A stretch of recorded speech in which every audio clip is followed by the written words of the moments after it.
Well, good day and welcome to the team. Reading the topic looks like it's going to be a serious topic.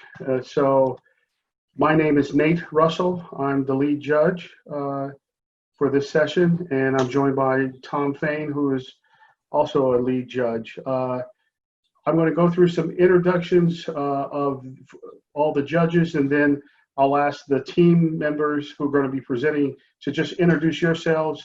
Again, don't worry about saying what school you're from. And then I will have a script, and then we'll get into the presentation. So I'll start with myself. I'm Nate Russell. I'm a senior contracts manager for Raytheon Company Aerospace Defense. And Tom? I'm Tom Fain, a retired securities lawyer. Daria? Hi everyone, I'm Daria Montijo. I'm a digital communications and social media consultant for healthcare companies and pharma. Robert or Bob Campbell? Good afternoon, Robert Campbell. I'm the chief of the Office of County Investigations. We conduct criminal and administrative investigations of fraud, waste, and abuse within Los Angeles County government. Thanks. And last but not least, Bert Dizon. Are you on mute? Nate, Bert said he was finishing off a conference call for work, so he'll probably be hopping on in a little bit. Okay, so let's move on to the presenters. Let's start with Nicole, and then we'll go down the list from Kyle, Yael, and Mary. Hi there, my name is Nicole Simos. I'm a senior studying international affairs and international economics. I think next is Kyle. Hi, I'm Kyle Farrell. I'm a junior and I'm studying international business and real estate. Great, welcome. Is it Yael? Yes. Hi, I'm Yael Sternberg. I'm a junior. I'm studying international affairs, conflict resolution, and sustainability. Thanks. And then Mary. Hi, I'm Mary. I'm a junior and I'm studying international business. Okay.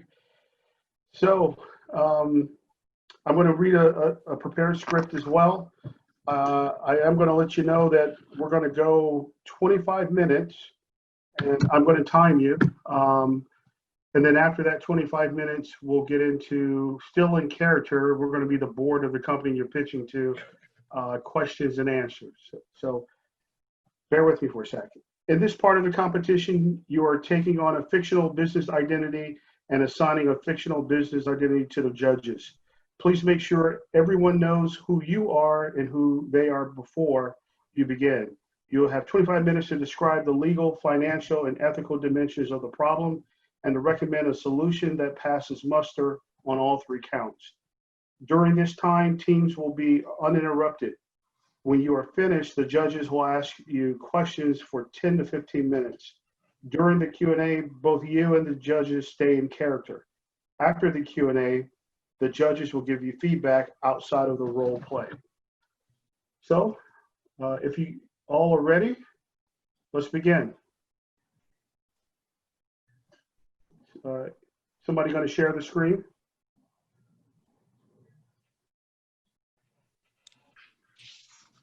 Fantastic. Let's get started.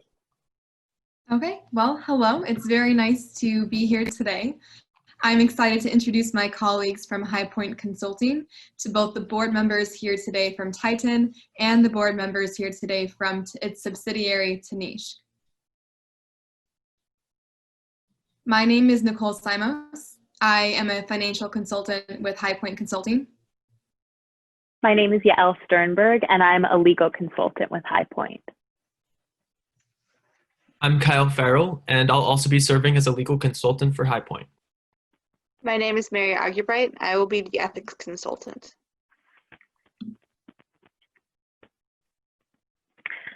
So today we're going to talk to you about a problem that we want to tackle with your company that will improve its standing in the jewelry industry and the sustainable community. To do that, we'll first walk you through an overview of the industry, then we'll outline our recommendations. Next, we'll talk about the UN Sustainable Development Goals and sustainable production. We'll apply an ethics framework, and lastly, we'll provide a timeline and plan for implementation of these recommendations. Let's get started. So as you know, we're here today to consult on factors on your subsidiary, Tanishq.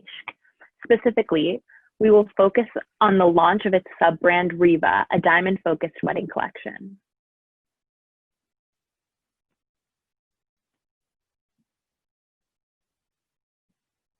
Tanishq's jewelry lines have played a significant role in Indian culture since its founding in the 90s.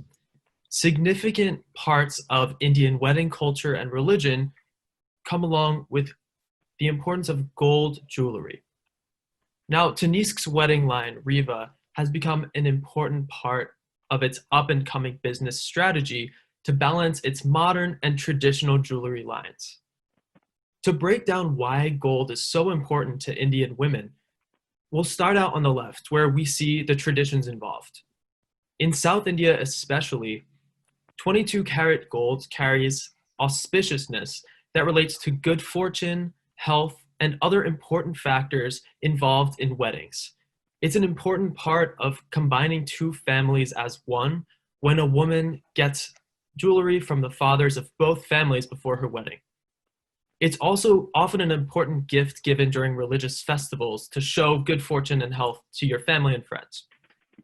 On the other hand, gold has played an important part in Indian culture as a commodity and as a wealth factor, especially for women, because women have often found that they haven't been able to work or be financially independent in Indian society up until the 21st century.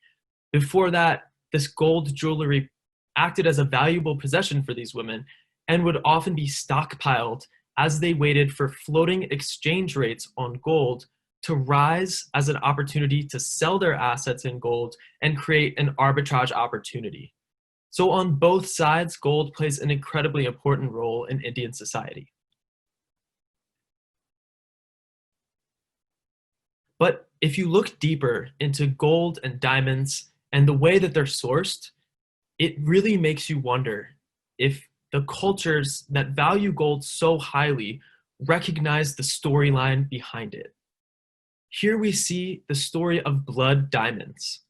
This is a common term used to describe the unethical mining practices and supply chain related to diamond sourcing.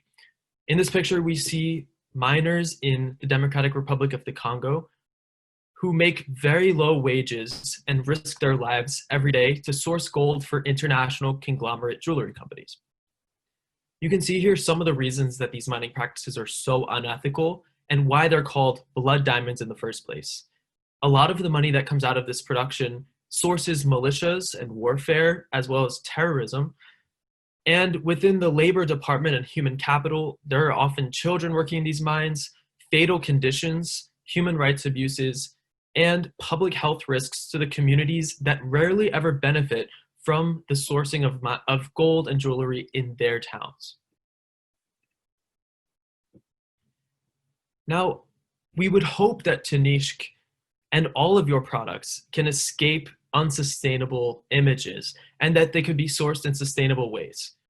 But unfortunately, a 2017 Human Rights Watch assessment placed Tanishq as a very weak contender in the world's top 13 jewelry companies when it comes to human rights assessment. Now we can see here that certain brands are strong and moderate, meaning that they're able to both source ethically and also report on the way that they're making efforts to increase their sustainability practices. But Tanishq, which is also the only Indian jewelry company featured here, is very, very weak in all of these categories. That being said, this was in 2017.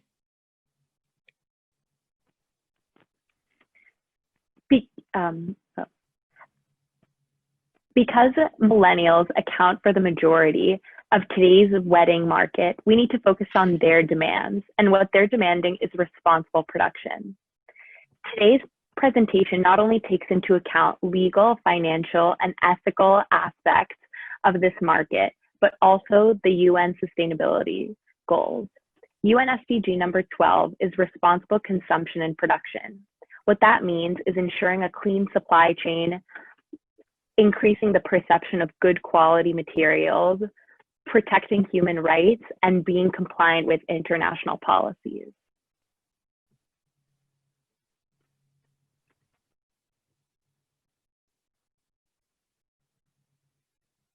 Last year, you launched a sub-brand under Tanishq called Reba, solely targeting the wedding segment.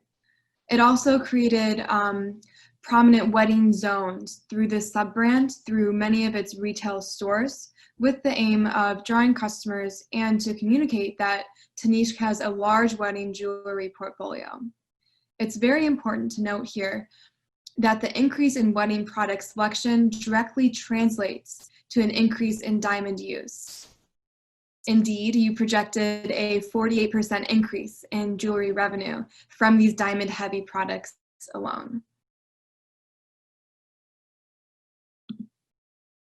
Your expectation that the high-value diamond jewelry business will fetch half of its overall jewelry sales by 2022 to 2023 is an increase from the current 30% of total sales. This is a 20% increase, which is a large number, large enough to definitely pay attention to looking into the future.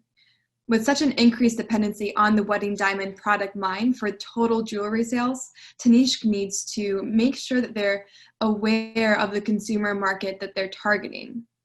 We've identified a high risk factor in the rapidly morphing consumer behavior of diamond purchasing in India. So we've seen an emergence of a new consumer type, which is very important to key into because these consumers are going to be the main purchasers of diamond and gold heavy products in the near future.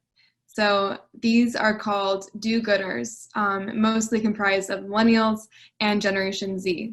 And they're actually 75% of this consumer target is more inclined to pay higher prices for sustainable goods, which is very important to keep in mind because this also translates into the amount of research that they put into a product that they're looking to purchase, especially if it is a more luxury branded type of good. In a 2017 study published in the International Journal of Latest Trends in Engineering and Technology, 2 doctors conducted an empirical quantitative research study to survey consumers' perceptions and behavior on diamond purchasing using factor and cluster analysis. 4 relevant hypotheses were confirmed via this experiment that you'll see on the screen here. So hypothesis 6 said that consumers will prefer decent diamonds as opposed to normal diamonds. Hypothesis 7 explained that the consumer is ready to pay extra for decent diamonds. Hypothesis 8 stated that there are not enough decent diamonds to choose from today. And hypothesis 9 concluded by saying, on average, consumers feel that they are not getting enough information on the products that they're looking to buy in the diamonds arena. So you'll see that this study just definitely confirmed that within a very targeted consumer segment within India, looking at diamond consumers, Indian consumers here are trending towards the good doers category that I explained earlier. So what does this mean to us and to Tanishq as a subsidiary today? So to gain a competitive advantage or merely improve customer loyalty, there are 3 things that Titan and Tanishq needs to consider when they're looking at launching into this increase of diamond and gold heavy product lines. So first, a complete check on company supply chain should be made to reflect these different consumer habits. Second, company transparency should be improved, which means openly discussing origins of these raw materials. And third, branding and communication in general are tools that should not be underestimated as they make the choice easier for consumers to purchase diamonds from a brand like Tanishq.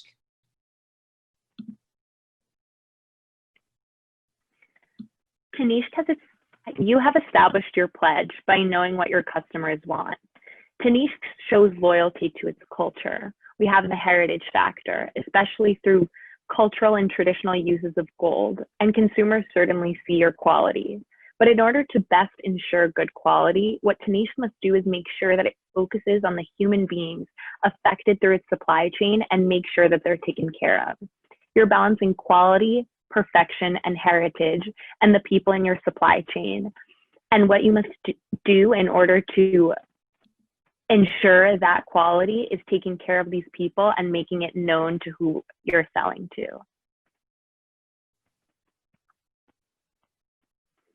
So now we're going to outline our recommendations. Our first recommendation is that Tanishq publish its CSR report. We need to make sure that the supply chain is clean and that it's taking into account human rights and the environmental impact. Next, what we must do is join the RJC, the Responsible Jewelry Council. This way, others in the industry will know and consumers will also know that we're exercising transparency and doing the right thing and being held to the highest standards.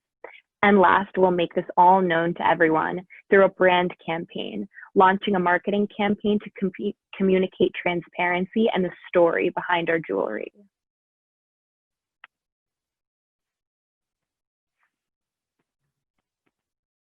Now, we also mustn't forget, An important part of, I'm sorry, yeah, were you done? yes. Okay. So yeah, moving from our recommendations section of reporting on these sustainable practices, it's important that we start from step 0, which is actually having sustainable practices. So let's take a look at opportunities in ways that we can mine and source our minerals as a jewelry company without changing the wheel. We don't want to reinvent the wheel, but we do want to assess what we can do differently. So currently, we look in the middle here where it says diamonds and gold. And there's currently practices in place in Tanishq that allow sustainable sourcing of both diamonds and gold.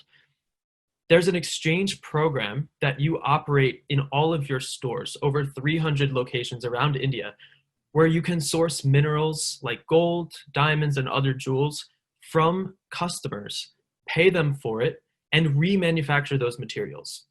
Now, inherently, this practice of exchanging materials that already are created is sustainable. It both reduces the need to mine and it reduces the risk of human rights abuses in mining. And it also allows you to recycle minerals out of the ground that have already been used and reused.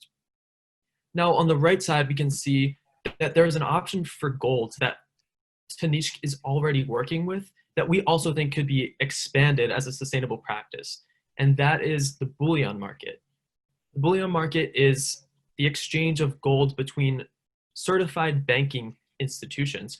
And the reason that this could be a sustainable practice for Tanishq to expand is because this gold is both high quality, it's assured by financial institutions, and it's also a long-term solution to having stable prices as well as sustainable options for taking gold from banks instead of mines. Now, moving back over to the left side, there's also an opportunity for Tanishq to pursue in Indian diamond marketing and diamond mining rather. And that opportunity is the current mine that's opening in India that allows only Indian jewelers to buy a stake in this mine. And although it hasn't been processed quite yet and the mine hasn't opened, Tanishq is currently considering the opportunity and has done interviews addressing it. We suggest that you do because it allows you to have operational oversight of the entire mining operation from within India. This is a really promising way to ensure sustainable and equitable practices for the people who work there and the effect that this mine will have on your community in India. But let's not forget what we're all basing this off of. This is based off of SDG 12, ensuring responsible production. The SDGs were passed unanimously and have worked their way into connecting the passage of international laws and treaties. The two laws you see before you, UN Resolution 55 and 56 and UN Security Council Resolutions 13 and 14, are connected. They express the same concerns. They express and recognize the role of diamonds and other precious minerals in having the potential to fuel conflict across the world, and they seek to break the chain among illicit transaction minerals and armed conflict. By nature of the fact that this is now recognized by the UN Security Council, all companies and member states are bound by international law to uphold them. The parties that are parties to the International Basel, Rotterdam, and Stockholm Conventions are also required to transmit information on the implementation of all the obligations and supply chain reporting that we've been talking about this whole time. But how does this apply to you? India is a country and member state of the UN, and it has signed on to all of these laws and treaties. You as Tanishq and Titan are therefore required and held responsible to be a part of these businesses and the international community that seeks to uphold this human rights law and this SDG.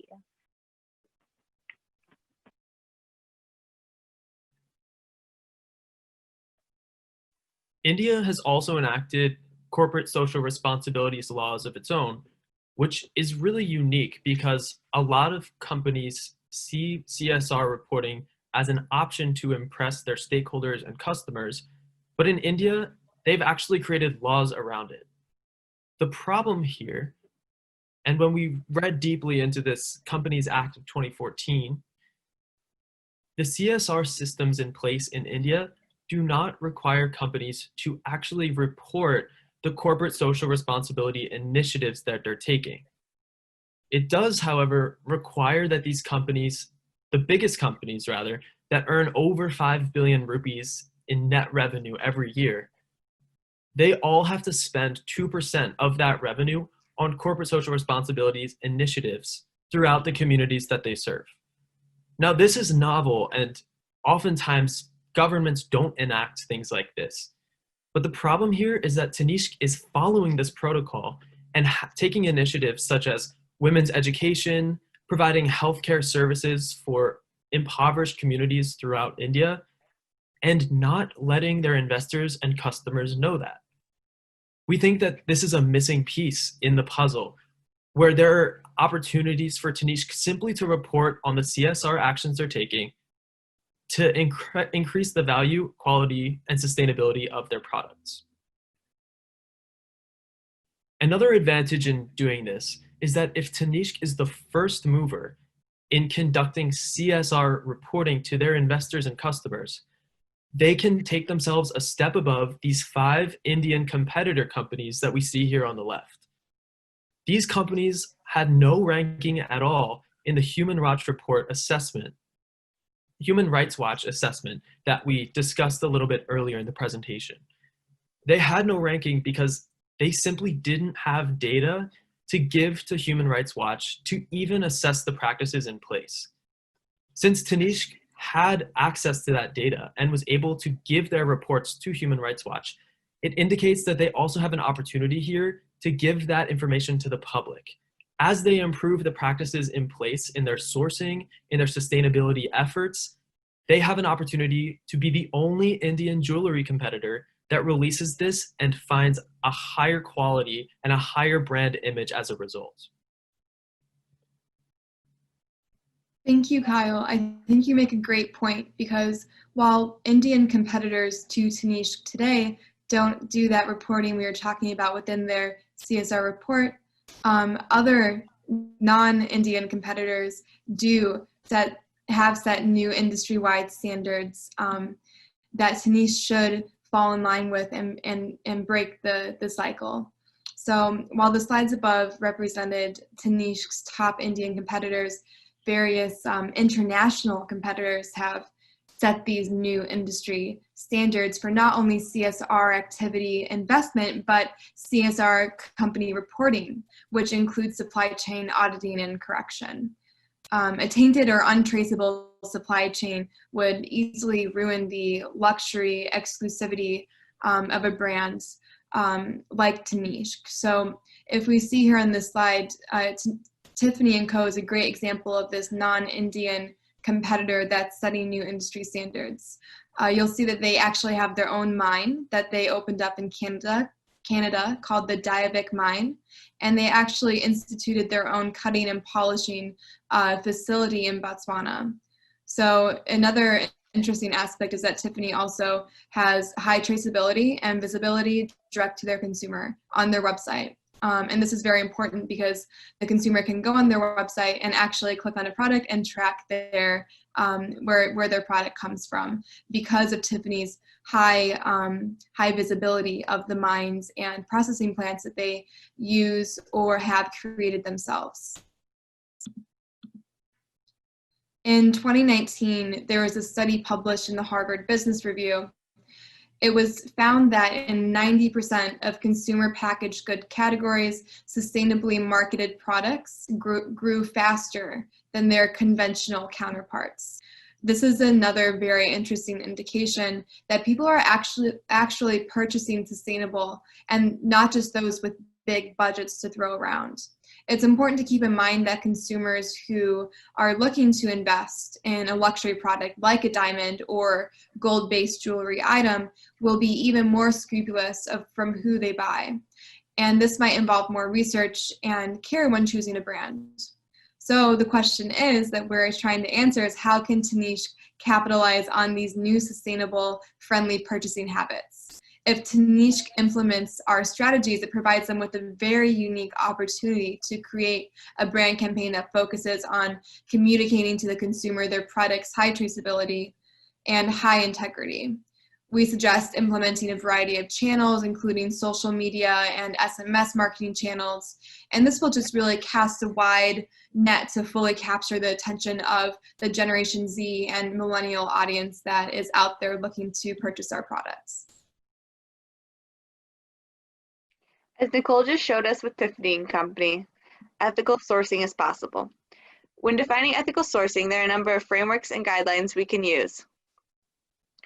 By adhering to these frameworks, companies such as Tanishq can combat the challenges of ethical sourcing. Adhering to ethical guidelines is particularly important in the diamond and jewelry industry. A lot of the times, they're in dangerous countries in places such as Africa, like the Democratic Republic of the Congo picture we showed earlier. Many workers work in disease-ridden and unsanitary conditions.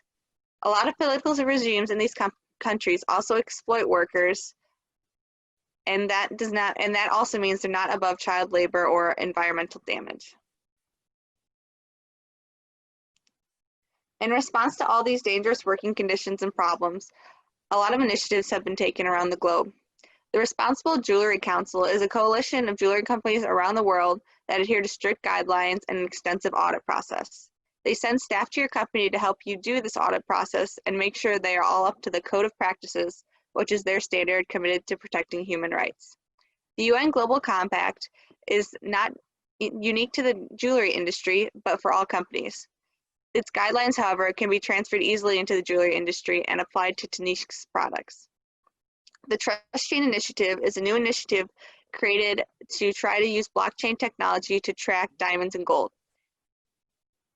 It's in its trial phase and it's not developed yet, but it shows the impact that technological advancements can have on this process. When thinking about the guidelines, we can also apply frameworks such as the 7 Human Security Framework. This framework was created by the UN and it has 7 factors that are important to human beings. For your company, 3 stand out: economic, community, and personal factors. Economic factors just means that a person is guaranteed a job and a sustainable living wage. Personal factors protect individual rights. Community securities take this a step further and protect the rights of complete communities and give them a voice in the government. You have 1 minute.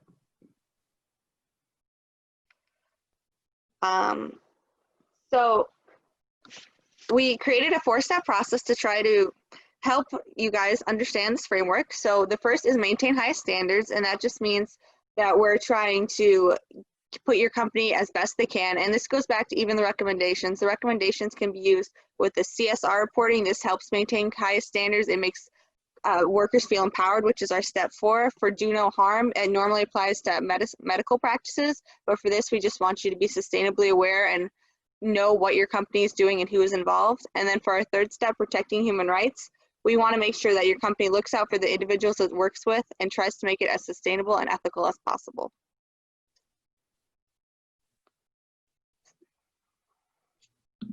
Okay, great. And finally, I'd like to very, very briefly go into our implementation. So here are a couple mock-ups of our brand campaign that we'd love to delve in further if you have any additional questions on that, where we have a couple different campaigns. And finally, our timeline. In 2021, we would like to have applied for membership at the RJC. 2022, we would like to have our first annual CSR supply chain report released, separate from Titan's annual report. 2023 to 2024, we would like to have our marketing campaign implemented, and by 2025, we would have to have implemented fully traceable inventory features, including blockchain tracking technology for our diamonds, gold, and other jewels. Thank you so much, and we'd love to open it up to any questions that you may have at this time. Being a lawyer of long standing, I'm always concerned about terms of art, and you used two of them. You used a decent diamond and an ordinary diamond. Would you care to define with some precision what the difference is?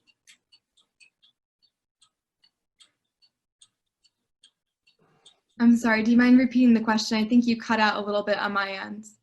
Okay, I'll be happy to. Thank you. I talked about using terms of art without defining them. You've used two of them, decent diamonds and ordinary diamonds. Can you define precisely what the difference is? Yes, absolutely. So a decent diamond, we're speaking mostly towards diamond quality, which is very important when you're looking at different mining implementations. So we're looking at different attributes such as good quality.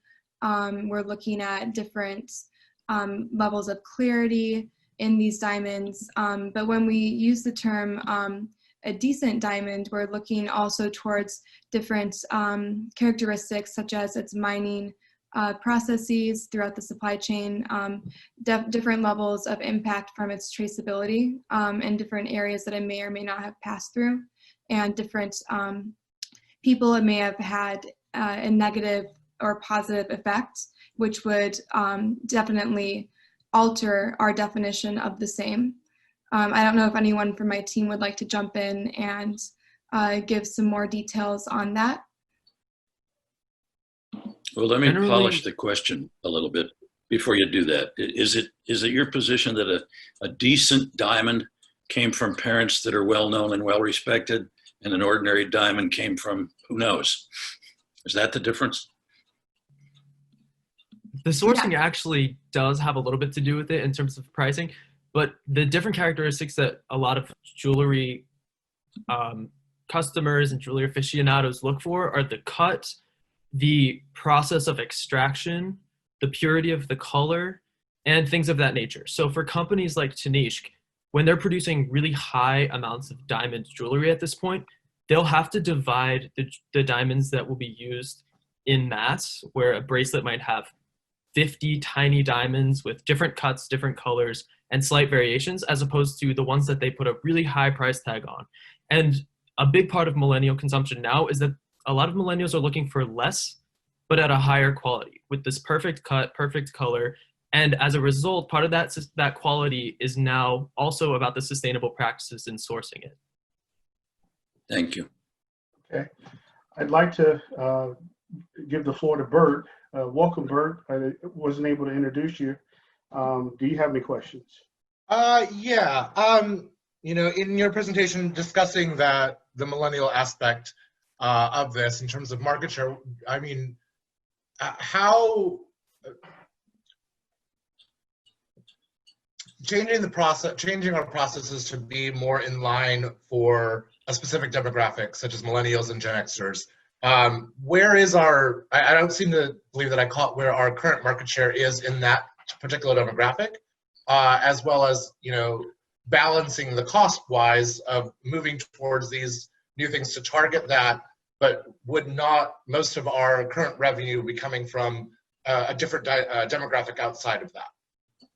Yes, that is a great question. And I'd love to start off answering it by saying that our focus was predominantly, you could say, completely on the wedding segment within the brand Reba. And so when we're looking at the consumer demographic there, individuals who are purchasing those products, which are now more diamond heavy, are typically right now going to be millennials. And we're seeing an increase in Generation Z coming in as they age and start getting married more, and they're going to start looking at buying more of those diamonds. So the trend that we're seeing in how they shop in their attention to these sustainable factors is going to be prevalent years into the future as our population ages as well. Okay. And to contribute a little bit further go. to the customer base that used to be the traditional buyer of the gold wedding jewelry was actually middle-aged men in India. And the reason for this is because in traditional practice, since gold jewelry is typically a gift between families for a wedding, the man who was also traditionally the financial provider bought this jewelry as a gift for both his daughter, the bride, and the other family.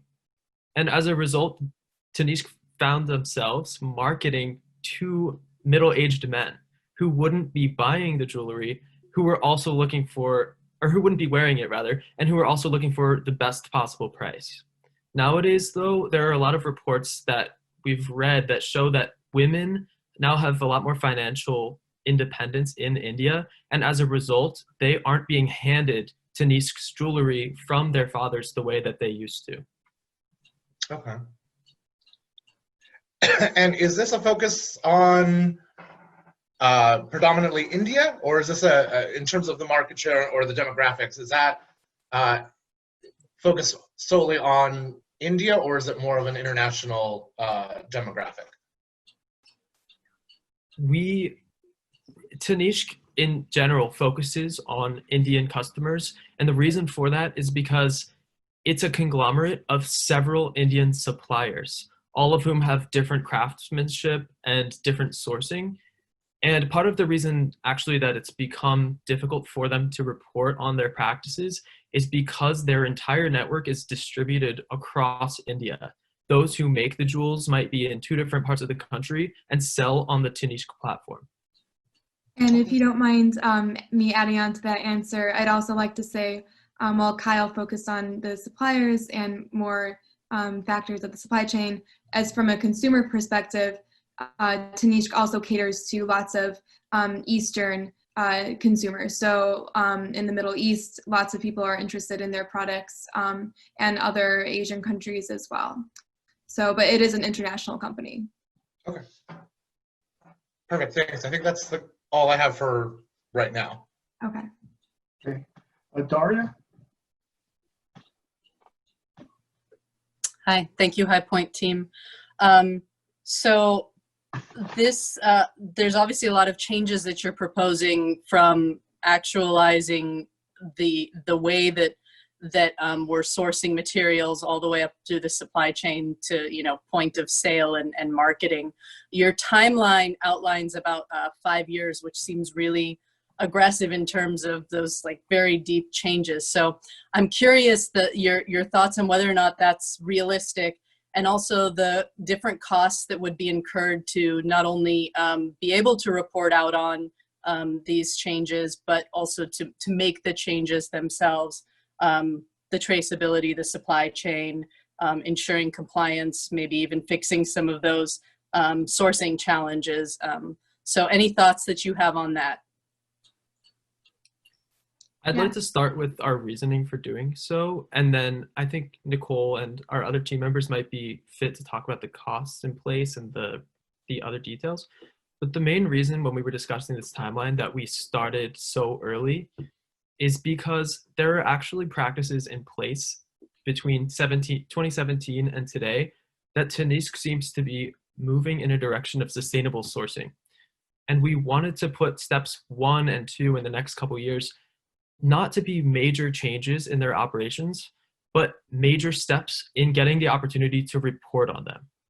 So part of joining the Responsible Jewelry Council they're totally at liberty to ask to be a member today. The problem is that they haven't, and they haven't found this to be an important first step.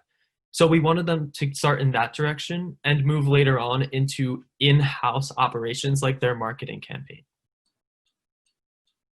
Yes, thank you so much for that, Kyle. And I'd like to add on to what you said and address some of the questions that arose about cost. Currently, Titan, as an overarching parent company, does spend 2% of their annual gross revenue on CSR initiatives. And this is great. What we're asking them to do is to just put that into writing and to report on this. They already have a CSR team in place. So in order to implement that reporting, it wouldn't be a very large cost because they have people in place who could do that and they already spend that money. So we're talking more so about back-end strategy, which is why we thought that a shorter 5-year plan would be more doable. And while it does seem aggressive, it's also it would be less difficult for Titan to implement these changes than a company that didn't have any of these frameworks or standards in place at this time. So because they already have a CSR team, they don't have to invest in any more human capital to this point. There would be a couple hurdles to jump through for getting involved with these outside auditing organizations, but this auditing is an outside organization. It's not going to come at any cost for Titan. So the cost is very low and the rewards, as we outlined, seem to be very high.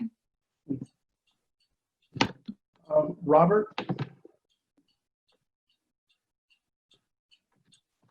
Hey, good afternoon. So appreciate your presentation.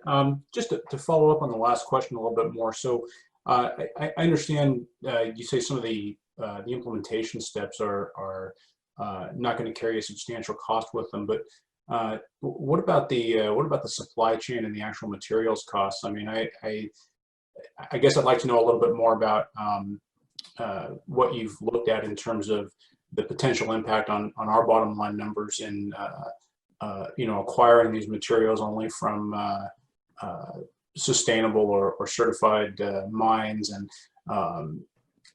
some of the other costs related to that I imagine could impact our profitability. So one of the things that All right, go ahead. Yeah. Start. One of the things that we found is that international law implementation and just like the changing geopolitical spectrum in many of the countries where mines are found have changed the market already.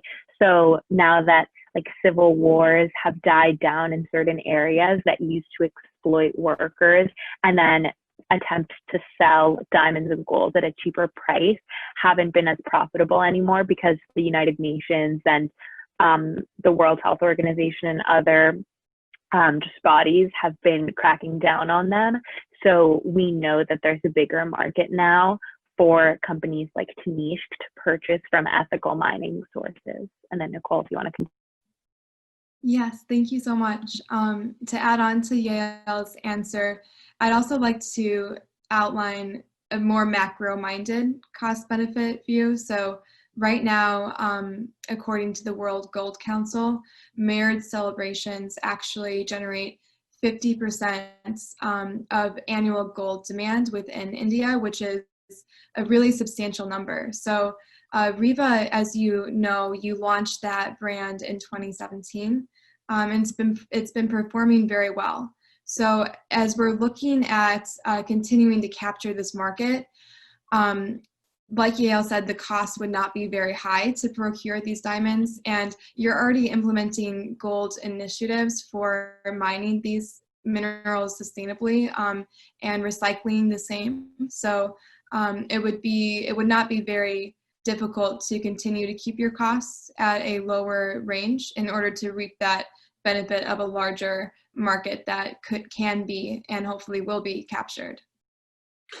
And then just one follow-up question. So I know we didn't get to spend a lot of time on the campaign that you were proposing to follow these initiatives, but maybe if you can just sort of summarize for me, what do you think are the kind of the high points that we would want to touch on in our messaging to our customers, particularly in this market, that you think would bring the most value in terms of the investment we're making in sustainable sourcing? Yeah, thank you so much for asking that question. I'd love to go over that briefly. So we're proposing 3 different campaigns. So the first campaign we branded as the Know the Story social media campaign. We envision that this would have a widespread impact, and it includes a compilation of Instagram feeds and Twitter, Facebook, all of these social media feeds with images of the sustainable sourcing. This would cast a very wide net to capture that consumer base and have widespread impact through these channels that we see the consumer base occupying the most. And we also want to really emphasize and appeal to ethos through this, through the images and the positive momentum that would be drawn. Our second feature would be our sustainability pillars featured on our webpage. And so this would really target accessibility. So here we're looking at making CSR reporting standards clearly visible on the website as the consumer is shopping. This is important because it's direct to consumer, and it would be highly user-friendly as opposed to trying to flip through pages after pages of the annual report, which consumers really won't do. So to bring it directly to the consumer and to say, hey, we're a sustainable brand, we're selling you decent diamonds, that would be great. And then the third part of the brand campaign is our Shop the Story campaign, where on the website, say you're scrolling through a page of engagement rings with diamonds, we would have a Shop the Story button underneath each product that allows shoppers direct access to seek that sustainability information, whether that's actual mapping on the webpage of where that specific diamond or gold came from or where it was processed or cut. That would be directly accessible to the consumer. Thank you. Robert, I also wanted to elaborate a little bit on the in-house costs that might come from the diamond and gold implementations we suggested. On the gold side, the bullion market is the most sustainable option at this point. And an issue with that, which Tanishq is already facing, is that its partner, which is HSBC, to supply this gold, can essentially set these really, really high floating rates that are only getting higher. And it's pretty common conversation at this point in the financial community that gold is just becoming an unattainable resource and commodity. So yes, this is a significant decision that they'll have to make. But on the other hand, is it more difficult to do that or to open their own sustainable mines? It's hard to tell.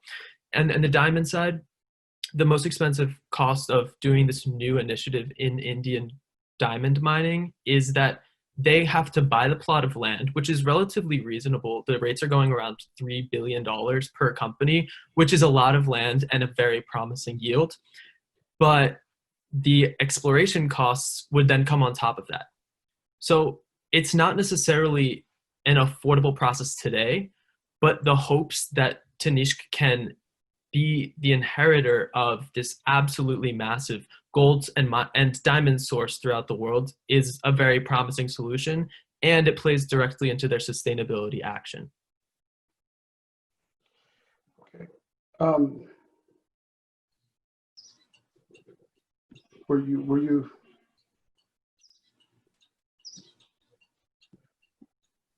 I'm sorry, Kyle. Were you done? Because it's cutting in and out.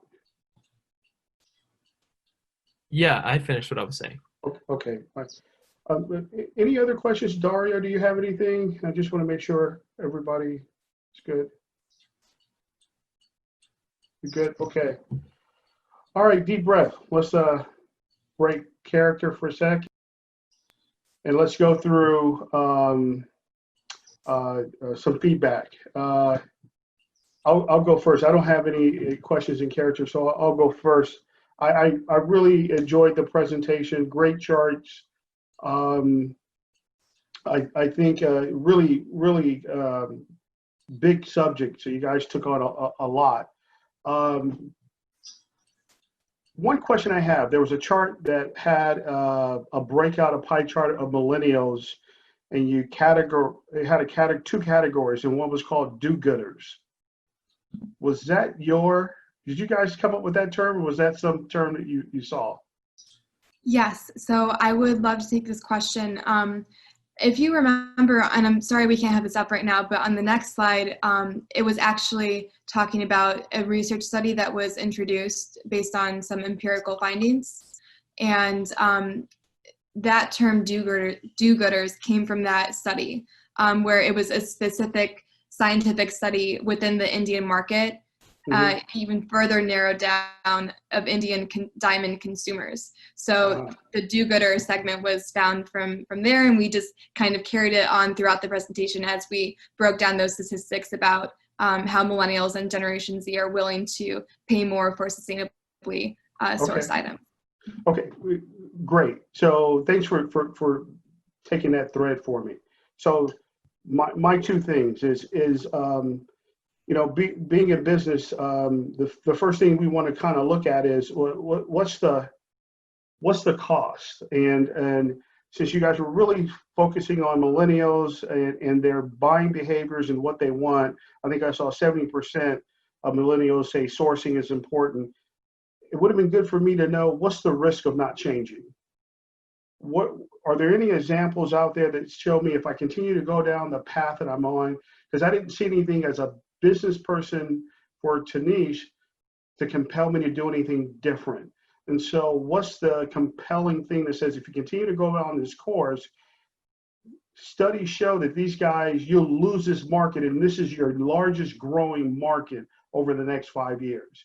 You almost want to scare me to change. The other thing was that I really I liked, you guys showed in there 90% of CPG categories, those products in those categories grow faster. I'd like to know how much faster. So if I start changing today, and you had a nice model over 5 years of where we wanted to go, where could I expect my sales to be at the end of the day? Almost an ROI chart or something that shows me, you focus on these folks, this is where you're going to be, and this is how much you're going to grow. And here are the facts that show it. That's my input, but great presentation. Tom? Yeah, I have an observation to make. I don't think the consulting team spent enough time thinking about what the board of directors wanted to know. I'm a member of this board of directors, and it's suggested by your presentation that the way we get our diamonds and gold has something wrong with it. I would have felt more comfortable had you tied all those suggestions that you made, some of which have great merit, to the problem of how do we stop doing what's wrong. I don't think you were in my head. I think you were in yours.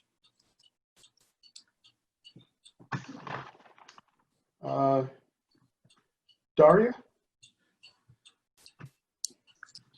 Thank you. Yeah, I mean, I think a good job tackling a very complex issue. I know I kind of felt as a board member, I wish I knew more about what we were doing. But so I hear what Tom is saying. But I think kudos to you guys for trying to kind of use the inflection point we have now to start having businesses think about what that longer term looks like instead of quarter to quarter. That's difficult. And I actually was playing a bit of a devil's advocate in the question that I asked. I liked the phased approach of what can be done now versus what should be done 5-7 years down the line, because that type of a phased approach, you know, with the marketing piece, you have to, you know, endeavor to be as you seem, right? So you want to actually match up the actions with what you're saying you're doing. So I thought that was well executed. Yeah. Robert? Yeah, overall, I enjoyed the presentation, and I thought the visuals were helpful and on point. I would observe that when this is I've gotten to see this with my own staff and the people that I interact with on a daily basis for work since we've all been locked down. I think everybody did a good job navigating the technology and pivoting to this format.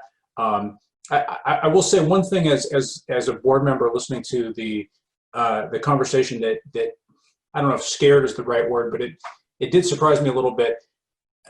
it sounded like one of the considerations you put on the table was some type of a vertical integration of actually getting into the production business, and that is a hugely capital intensive endeavor, right? I mean, when you're talking about mining or minerals like this, you know, I don't know how realistic that would be. I mean, you brought up Tiffany as one of the example companies that you cited to in some of their practices. I have some personal experience having dealt with them. I know they don't own any mines or operate any mines, and part of it's just because, you know, it is a big stretch from being a manufacturer of jewelry to a producer of minerals and all the capital and equipment expenditures that involves. So the only, you know, that was one point I think that maybe I'm not sure how realistic that was as a suggestion for the future. I'm just kind of curious if there was any, you know, what was the, I guess, the genesis of that thinking that would be a maybe a feasible thing for our company to take on. Some of the reports that we were reading about this new diamond mine that was opening, we were thinking the exact same thing, because first we thought that maybe this was completely government controlled because it covers so much land, so many national resources. But then we saw a report that said that, I can't recall the name of the company now, but it's a Chinese jeweler that came in and bought the first plot offered by the government. And once I read that and talked to the group about it, we essentially assumed that being one of the top 13 jewelry companies in the world, Tanishq could also be in the category that could make that move. It may not be financially realistic for an individual company, but that is our rationale. Okay, I'll take it as aspirational then. All right. Bert? Yeah, I agree with everyone. Overall, I thought you guys did a very good job. You know, my line of questioning focused on the change in demographics. In being a board member, I would like to understand those hard numbers, that changing of our market would really kind of sell it to me to know, okay, yeah, you're right. I see there's been a trend that the purchasers used to be this type of person, and over time, here's where it's gone. I got that kind of perspective gives me a better understanding of where you guys are going and what your recommendations are leading me to. Because without that, I don't know. I'm like, okay, well, yeah, there's more millennials now, and obviously the baby boomers and the older generations is declining. That's a given. But I'd like to see where our numbers would be in that as a board member, and to go along with what you guys are suggesting. But overall, I think you guys did a fantastic job. Very often in meetings and things like that, technology-wise, you guys did a great job managing through this in terms of this format. But things do happen even in live board meetings where something gets interrupted and all of a sudden your time's getting cut short.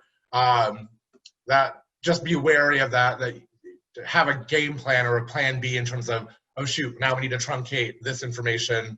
Let's make sure that we know how we want to drive home the overall point as quickly as possible to match that time. Thank you. I think that concludes everything